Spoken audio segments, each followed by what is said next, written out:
International standards తో latest టెక్నాలజీతో quality education అందిస్తుంది సీట్స్ the creek planet schools and ambitus world schools. నమస్తే, welcome to I dreams social spotlight with కవిత.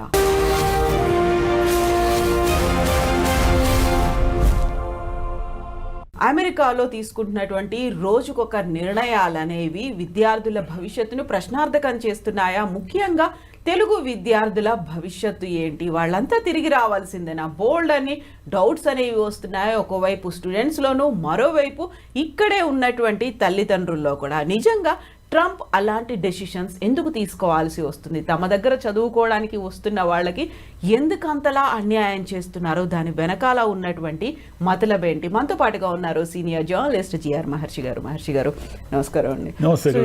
యూజువల్గా ఒక వినిపిస్తున్న వాదన ఏంటంటే, ట్రంప్ వచ్చాడు కాబట్టి ఫస్ట్ అమెరికన్లకి ప్రయారిటీ ఇస్తున్నాడు. ఓకే, అమెరికన్లకి ప్రయారిటీ ఇవ్వాలి, కాదనట్లేదు. మిగతా వారికి ఎందుకు అన్యాయం చేస్తున్నారు? వారిని ఎందుకు అలా తరిమేస్తున్నారు? అంత నిర్దాక్షిణ్యంగా ఎందుకని పంపించేస్తున్నారు అనేటువంటి ఒక వాదన మాట వినిపిస్తోంది కదా. ఎలా చూస్తారు దీన్ని? ఇదేం లేదు మేడం, గాలిబుడగ కదా. ఇప్పుడు గాలిబుడగ సిద్ధాంతం ఏంటి? ఎంతసేపు గాలిలో ఎగిరినా ఒకరోజు పేలిపోతుంది. మనం మామూలుగా స్కూటర్ టైర్ ఉంటుంది కదా, గాలి తక్కువ ఉన్నప్పుడు సరిగ్గా ముందుకు పోతుంది. మనం ఓవర్ ప్రెజరైజ్డ్ చేస్తే ఏమవుతుంది? అది పేలిపోతుంది. ఇప్పుడు అక్కడ జరుగుతూ ఉండేది కూడా అదే. అమెరికాలో ఏం జరుగుతూ ఉందంటే, ఎక్కువైపోయింది, విపరీతం అయిపోయింది. అంటే 3,39,000 మంది పోయారు లాస్ట్ ఇయర్. మీకు 1980 ఆ ప్రాంతంలో తీసుకుంటే చాలా కొంచెం బాగా డబ్బులు ఉండేవాళ్ళు, కొంచెం ఐఫై ఫ్యామిలీస్ నుంచి పోయేవాళ్ళు అమెరికాకి. పోయి అక్కడ వాళ్ళకి నచ్చితే సెటిల్ అయ్యేది. అట్లా 90s తర్వాత ఏమైందంటే, ఈ వరల్డ్ లిబరలైజేషను వీటన్నిటి ప్రభావం వల్ల మధ్యతరగతికి కూడా అమెరికా అందుబాటులోకి వచ్చింది. మధ్యతరగతి పిల్లలు కూడా అమెరికా పోయి అక్కడే ఏదో ఉద్యోగాలు చూసుకొని అక్కడే సెటిల్ కావడం ఇదంతా స్టార్ట్ అయింది. ఇది క్రమేపీ ఏమైపోయిందంటే, ఈ 20-25 ఏళ్లలో విపరీతంగా మన వాళ్ళు అక్కడ ఉన్నారు. సరే, మన వాళ్ళు ఉంటే ఏమిటి ఇబ్బంది వాళ్ళకి అంటే, వీళ్ళ సంఖ్య పెరిగిపోయి, ఈ ఏషియన్స్ కానీ ముఖ్యంగా ఇండియన్స్ కానీ వీళ్ళంతా సంఖ్య పెరిగిపోయి అమెరికా వాళ్ళకి ఎవరైతే నేటివ్స్ అమెరికా వాళ్ళు ఉంటారో మాకు అన్యాయం జరుగుతూ ఉంది, మాకు ఉద్యోగాలు లేకుండా పోతున్నాయి, మా పరిస్థితి ఏమిటి అనేది ఒకటి మొదలైంది. ట్రంప్ గెలవడానికి ముఖ్యమైన కారణం ఏమంటే, ఈ అమెరికాకు సంబంధించిన అన్యాయం జరుగుతుందని మన వాళ్ళు కూడా ట్రంప్ చేశారు. అక్కడ ఉన్నటువంటి ఇండియన్స్, ఓటు హక్కు ఉన్న వాళ్ళు కూడా ట్రంప్కే వేశారు ఈసారి. ఎందుకు వేశారు అంటే, ఈ ఇండియన్స్ సంఖ్య వీళ్ళందరూ తగ్గించేయాలి, వీళ్ళందరూ వెనక్కి పంపించేయాలి అనేది పాయింట్. సరే, ఇప్పుడు మన పిల్లలు అక్కడ ఉన్నారు కదా, ఏమిటి వాళ్ళ పరిస్థితి అంటే, ఇప్పుడు ఉన్న పరిస్థితుల్లో అక్కడికి వెళ్ళిన వాళ్ళు చాలా ఇబ్బందులు పడాల్సిన ఒక సిచ్యువేషన్ ఎదురైంది. ఎందుకు ఎదురైందంటే, సరే డబ్బులు బాగా ఉండి ఫీజులన్నీ కట్టుకొని నెలకు ఇంటి నుంచి 2 లక్షలు 3 లక్షలు ఖర్చులకు తెప్పించుకోగలిగి చదువుకున్న విద్యార్థుల శాతము 10-20% మించి ఉండదు. వాళ్ళు ఓకే, వాళ్ళకు వచ్చిన ఇబ్బంది ఏమీ లేదు, ఎందుకంటే వాళ్ళకి ఏం పని చేయాల్సిన అవసరం లేదు. మిగతా వాళ్ళు ఉన్నారే 70-80% మంది, వీళ్ళు ఏం చేస్తారంటే, ఇక్కడ బ్యాంకులో ఏదో అప్పు తీసుకోవడము, ఏదో వాళ్ళకున్న ఆస్తులు షూరిటీ చూపించి అప్పులు తీసుకోవడము, ఫీజులు కట్టడానికి సరిపడా అక్కడ వెళ్ళి జాయిన్ కావడము, జాయిన్ అయిన తర్వాత చదువుకుంటూ పార్ట్ టైం చేస్తూ నెలకు ఒక $1,000 $1,500 సంపాదించుకొని తమ ఖర్చులకి వర్కౌట్ చేసుకుంటారు. ఆ సిచ్యువేషన్ నుంచి ఇప్పుడు ఏమైందంటే, అది యాక్చువల్గా నేరం. అది మనం వెళ్ళేదే రాంగ్ పద్ధతుల్లో వెళ్తున్నాం. అమెరికా వాళ్ళు మీకు ఏం చెప్పారు? వచ్చి చదువుకోండి, ఫీజులు కట్టి అన్నారు. కానీ మనం అలా వెళ్ళడం లేదు. వాళ్ళు ఏమడుగుతున్నారు? అయ్యా, మీకు చదువుకునే దానికి సరిపడా డబ్బులు ఉన్నాయా లేదా మీ అకౌంట్లో అంటే, మనం అకౌంట్లో డబ్బులు కూడా చూపిస్తున్నాం. సరే, పద్ధతులు ఏమైనా కావచ్చు, మనము అకౌంట్లు, దీనికంతా ఈ కన్సల్టెన్సీలు ఇవన్నీ కూడా హెల్ప్ చేస్తాయి. మనం అకౌంట్లో, అయ్యా మా దగ్గర 40 లక్షలు ఉంది, 50 లక్షలు ఉంది, మేము చదువుకోవడానికి వస్తున్నామని వెళ్ళాం. మనం సఫిషియంట్ అమౌంట్ అయితే ఉంది వెళ్ళాము. వెళ్ళిన తర్వాత అనివార్యంగా ఇంటి నుంచి 2 లక్షలు 3 లక్షలు తెప్పించుకునే పరిస్థితి లేదు కాబట్టి మనం అనివార్యంగా అక్కడ మన పిల్లలు పార్ట్ టైం జాబ్స్ చేస్తారు. సరే, ఈ పార్ట్ టైం జాబ్స్ నేరమని అమెరికా వాళ్ళకి తెలియదు అంటే తెలుసు. వాళ్ళు ఏం చేశారు?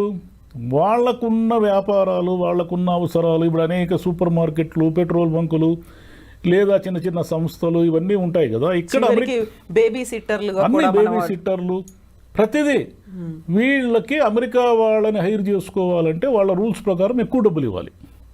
అంటే మన పిల్లలు గంటకు $10 పని చేస్తే అమెరికా వాళ్ళకి $20 పైన ఇవ్వాలి. కాబట్టి ఇదంతా వాళ్ళకి కుదరదు. కాబట్టి ఇక్కడ ఉన్న చదువుకుంటున్న పిల్లల్ని అనేక మందిని వాళ్ళకు కూడా తెలుసు. ఇప్పుడు ఒక సూపర్ మార్కెట్ ఉంది, జాబ్ ఇచ్చాడు అనుకోండి, మన తెలుగు పిల్లలకు, ఇంకా ఏదో ఒక విదేశీ విద్యార్థులకు జాబ్ ఇచ్చాడు అనుకోండి, మరి తెలియక కాదు అది క్రైమ్ అని తెలుసు. తెలిసి కూడా ఏమిటంటే వాడికి రోజుకి సగం డబ్బులు మిగులుతాయి. ఈ పిల్లవాడు ఏమిటంటే గట్టిగా బాగా పనిచేస్తాడు. ఎందుకంటే అక్కడ పోయి జీవించాలి కాబట్టి మన పిల్లలు చాలా డిసిప్లిన్గా పనిచేస్తారు.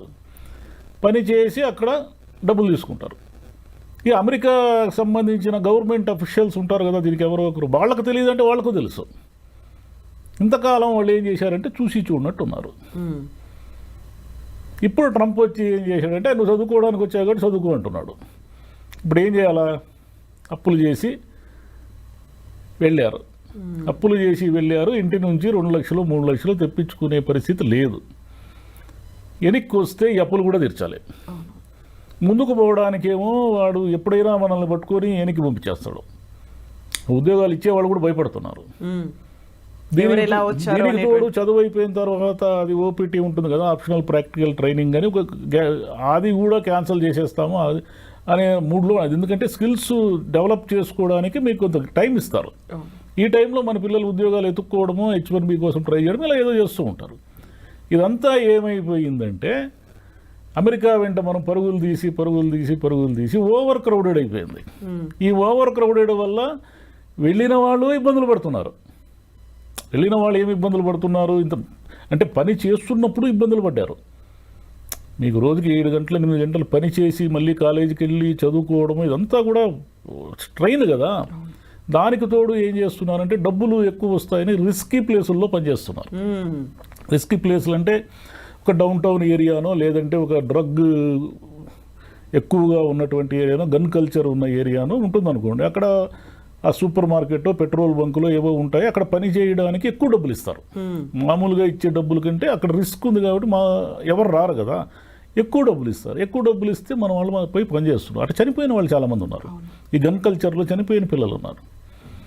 వీళ్ళంతా ఏమైపోయిందంటే చదువు అయిపోయిన తర్వాత ఉద్యోగాలు కావాలి కదా, ఆల్రెడీ ఆడ సెటిల్ అయ్యి ఉద్యోగాలు చేస్తున్న వాళ్ళు ఉంటారు. ఏది మన ఇండియన్స్ కానీ తెలుగు వాళ్ళు కానీ ఎవరైనా కానీ, వీళ్ళు వాళ్ళకి పోటీగా వెళతారు. అంటే వాడికి ఒక $6,000 వస్తూ ఉందనుకోండి నెలకు. ఈ $6,000 వాడు చేసే పని వీడు 3,000కే చేస్తారంటారు. అక్కడ వాడికి ఉపాధి కూడా దెబ్బపడుతుంది. వాడి ఉపాధి పోతా ఉంది. వాడి ఉపాధి పోతే వాడికి ఇంకా డేంజరు. ఎందుకు డేంజర్ అంటారా? వీళ్ళు ఏం చేస్తారంటే ఉద్యోగం వచ్చిన వెంటనే ఒక ఇల్లు కొనుక్కుంటారు. ఎందుకు ఇల్లు కొనుక్కుంటారంటే అక్కడ వీళ్ళు కట్టే రెంటు, వీళ్ళు కట్టే EMI 2 ఈక్వల్గా ఉంటాయి. పెద్దగా వడ్డీ రేట్లు బీభత్సంగా ఏమి ఉండవు. దానికి తోడు మీరు కట్టే డౌన్ పేమెంట్ కూడా అబ్నార్మల్ ఏమి ఉండదు. మీరు కట్టుకోగలిగిన స్థాయిలో ఉంటుంది. అంటే ఒక $5,000 $10,000 ఎంతో మీరు కొనే ఇంటి స్థాయిని బట్టి ఉంటుంది. ఈ EMI ఎలాగో మనం రెంట్ ఎవడికోడికి పే చేయాలి కాబట్టి మన ఇంటినే మనం ఓన్ చేసుకుందామని వాళ్ళు కమిట్మెంట్స్ పెంచుకుంటారు. వాడికి ఒక $6,000 జీతం వస్తుంది అనుకోండి, వాడు కమిట్మెంట్స్ పెంచుకొని ఏం చేస్తాడంటే వాడికి వచ్చే దాంట్లో $3,000 EMIలు కట్టుకోవడానికి పెట్టుకుంటాడు. ఇప్పుడు వీడు పోటీకి వస్తే వాడు $3,000 వాడు పని చేయలేడు. $3,000 పని చేస్తే వాడు ఏం చేయగలుగుతాడు? అప్పులు కూడా తీర్చుకోలేడు. పోనీ ఆ ఇంటిని అమ్మేద్దామంటే అది కుదరదు. ఎందుకు కుదరదంటే ఆడ ఫస్ట్ హ్యాండిల్ ఇండ్లే అనేకం ఉంటాయి. ఈ సెకండ్ హ్యాండిల్ ఇంటిని ఎవడు కొంటాడు? ఎవడు కొనడు. కొన్నా మీకు మీరు పెట్టిన పెట్టుబడికి మొత్తం నష్టపోవాల్సి ఉంటుంది. కాబట్టి అంతా ఇరుక్కునేసినారు. అందరూ పోయి ఇరుక్కునేసినారు. అక్కడ స్థలం లేని చోట ఒక 1000 మంది బట్టి ఒక ఏదో ఉంటుంది కదా, ఒక ట్రైన్ బోగి ఉందనుకోండి, దానికి ఒక 100 కెపాసిటీ ఉంటే ఒక 600 మంది ఆ బోగీలు ఎక్కితే ఏమైపోతుంది? ఎవరికి గాలి ఆడదు. అట్లా బాగా అంత ముందు ఎప్పుడో 90sలో పోయి సెటిల్ అయిన వాళ్ళ పరిస్థితి వేరు. కానీ ఇప్పుడు గత 5-10 ఏళ్లలో పోయిన వాళ్ళంతా ఇబ్బందులు పడుతున్నారు. అంటే జాబ్స్ చేస్తున్న వాళ్ళు ఇబ్బందులు పడుతున్నారు, వెళ్ళిన పిల్లలు ఇబ్బందులు పడుతున్నారు. దీనికి తోడు ఈ డూప్లికేట్ కన్సల్టెన్సీలు ఉంటాయి. అది మన వాళ్ళు తెలుగు వాళ్ళే ఎక్కువ ఉంటారు దాంట్లో. వీళ్ళు ఏం చేస్తారంటే అంత మోసమే. వీళ్ళు ఉద్యోగాలు ఇప్పిస్తాననేది మోసమే, అంటే ఇప్పిస్తారు, ఇప్పించి వాడికి వచ్చే $1 వీడు 500 కమిషన్లు తినేస్తాడు. అంటే వీళ్ళ నిస్సహాయతని ఆధారంగా చేసుకుని ఈ మోసాలు చేసే వాళ్ళ సంఖ్య కూడా పెరిగిపోయింది. దాంట్లో మన వాళ్ళే ఎక్కువ ఉన్నారు. మన వాళ్ళని ఆ మోసాల్లో పట్టుకుని ఇండియాకి పంపించేసిన వాళ్ళు కూడా ఇక్కడ చాలామంది పెద్ద మనుషులుగా చలామణి అయ్యే వాళ్ళంతా కూడా అమెరికా నుంచి బహిష్కరణకు గురైన వాళ్ళే కొంతమంది. కాబట్టి ఇదంతా ఏమంటే ఇప్పుడు నేర్చుకోవాల్సింది ఏమంటే మనం ఇండియాలోనే ఉండి ఏదో ఒక ఉద్యోగం చేసుకోవడం అనేది ఒక పద్ధతి. ఇంతకుముందు గల్ఫ్ ఉండి ఆ బుడగ పేలిపోయింది చూడండి, గల్ఫ్ వార్ వచ్చినప్పుడు అందరూ వెనక్కి వచ్చేసారు. అంటే అది ఒక స్కిల్డ్, అది లేబర్ సంబంధించిన గల్ఫ్ ఎక్కువ పోయేవాళ్ళు.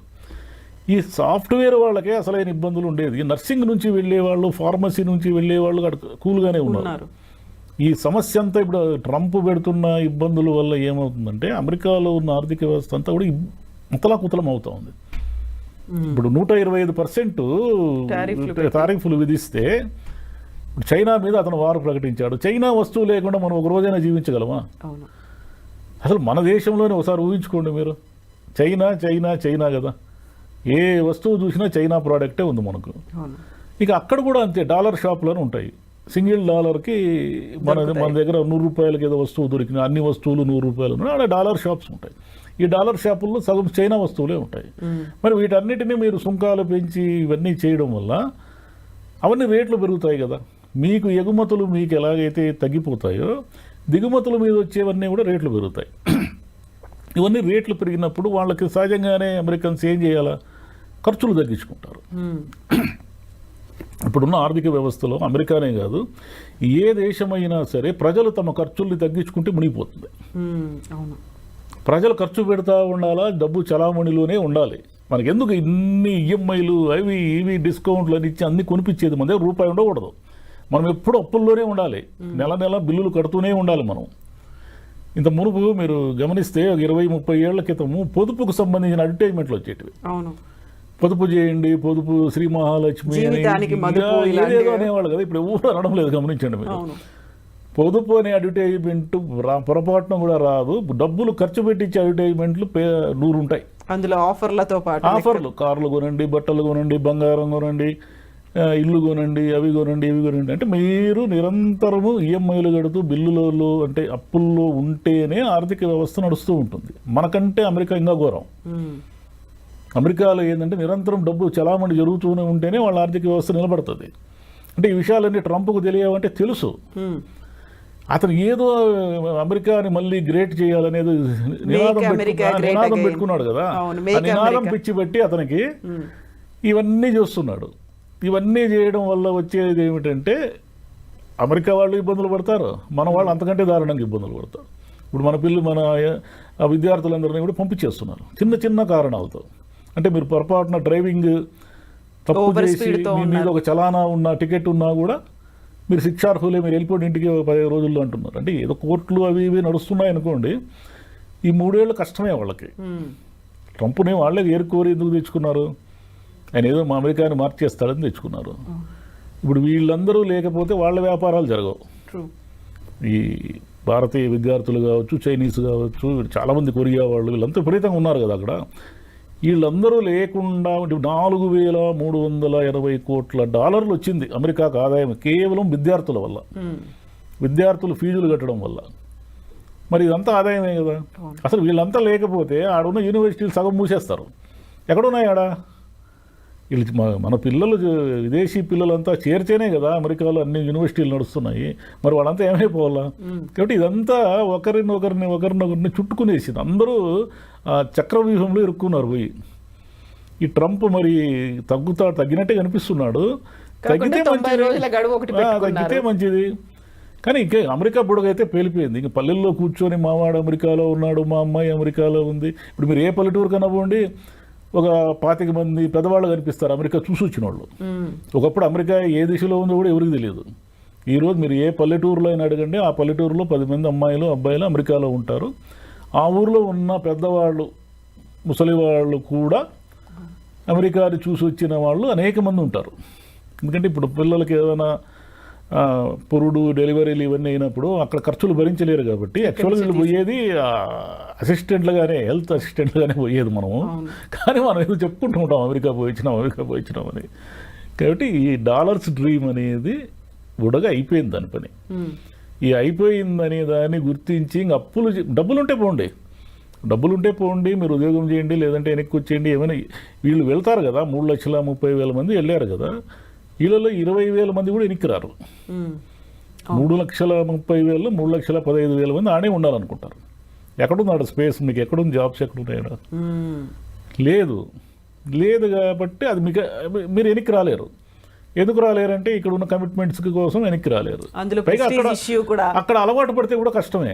ఎందుకంటే మీకు ఆ సివిక్ కమ్యూనిటీస్ కానీ, ఈ ట్రాఫిక్ కానీ, ఇదంతా ఒక సిస్టమ్ ఉంటుంది కదా, మనకు సిస్టమ్ ఉండదు ఇక్కడ. కాబట్టి ఆడ డ్రైవ్ చేసేవాడు ఈ డ్రైవ్ కూడా చేయలేడు, ఈ ట్రాఫిక్ తట్టుకోలేడు వాడు. ఏదో న్యూయార్క్ లాంటి నగరాలు మినహాయిస్తే మిగతా ఊర్లు ఎక్కడా కూడా పెద్ద ట్రాఫిక్ ఇవన్నీ ఏమి ఉండవు కదా. కాబట్టి అక్కడున్న సౌకర్యాలకు అలవాటు పడి అమెరికా వదిలి రావాలనిపించదు. అక్కడ ఉండాలంటేనేమో ఈ నిరంతరం స్ట్రగులు, చాలా ఇబ్బంది. అంటే ఏమంటారు, స్ట్రెస్ గురవుతున్నారు పిల్లలంతా కూడా. కాబట్టి ఇక మీద డబ్బులు ఉండేవాళ్ళు పోండి. ఇంటికాడ 40 లక్షలు 50 లక్షలు అప్పులు చేసిపోతే మాత్రము ప్రమాదాన్ని కోరి తెచ్చుకున్నట్టే. వీళ్ళు పోయి వాళ్ళకు కూడా ప్రమాదం చేస్తున్నారు. ఆల్రెడీ ఆడ ఉండి ఉద్యోగాలు చేస్తుంటారే వాళ్ళు కూడా ఇబ్బందులు పాలైపోతున్నారు. అంటే వీడు ఒకడే కదా, వీడు బతకాలి కాబట్టి వీడు ఏం చేస్తాడు, 6,000 రూపాయల డాలర్ల జీతాన్ని 3,000కే చేస్తాడు. వీడికి సర్వైవల్ కాబట్టి. వాడేమో ఆల్రెడీ కమిట్మెంట్స్కి ఫిక్స్ అయిపోయి ఈ జీతం నాకు వస్తుందేమో అనే భ్రమలో ఉంటాడు. వాడికి ఆ జీతం పోయిందంటే ఆ కమిట్మెంట్స్ అని వాడెప్పుడు తీర్చుకుంటాడు. అంటే వాళ్ళు అందరూ ఈ సర్కిల్లో ఇరుక్కునేశారు. దీని తోడు అదనంగా ట్రంప్ వచ్చాడు. ఆల్రెడీ బ్యాడ్ వెదర్ స్టార్ట్ అయింది. ట్రంప్ అదనంగా వచ్చి రిసెషన్, ఈ సుంకాలు, ఈ గోలంతా పెట్టి తెచ్చిపెట్టేశాడు. కాబట్టి ఇంకా అమెరికా అనేది డ్రీమ్ కాదు. అమెరికా అనేది ఒక రకమైన పీడకల ఇంకా పోతే లేదు మేము పోతాము అమెరికాలోనే ఏమైనా సరే డాలర్లు తెచ్చుకుంటాము అని అనుకుంటే 10 మందిలో ఒకడు కూడా సక్సెస్ అయ్యే పరిస్థితి లేదు ఇప్పుడు అట్ ప్రజెంట్. వేరే సాఫ్ట్వేర్ కాకుండా వేరే విభాగాల్లో పోయిన వాళ్ళు ఓకే, కానీ వాళ్ళు లేరు కదా ఎక్కువ. ఈ నర్సింగ్లోనూ అంతా ఈ సాఫ్ట్వేర్లోనే నడుస్తూ ఉంది అంత చుట్టూ. సో ఎందుకు ఎలా వెళ్తున్నారు చూసుకోవాలి, ఒక సక్రమమైన పద్ధతి. అందులో వాళ్ళు అమెరికన్లు ట్రంప్ ఏం ఆంక్షలు ఎందుకోసం పెట్టారనేది కూడా మనం అర్థం చేసుకొని ఆలోచన చేయాల్సిన అవసరం ఉంది. ఏం ఆలోచన చేయరు. ప్రతి వాళ్ళకి డాలర్లు సంపాదించాలని కోరుకున్నప్పుడు ఎందుకు ఆలోచిస్తారు?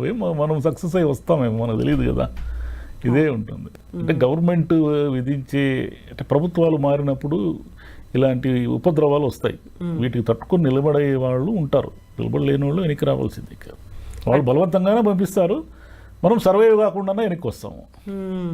ఆ ట్రాన్సిషన్ పీరియడ్ని అర్థం చేసుకోగలిగితే బెటర్, లేకపోతే ఇంకా కష్టాలే. ఇక్కడ తల్లిదండ్రులు కూడా కష్టాలే. అవును, పాపం వీళ్ళు ఏవో ఉన్న ఆస్తులు అవి ఇవి తాకట్టు పెట్టి పంపిస్తారు కదా.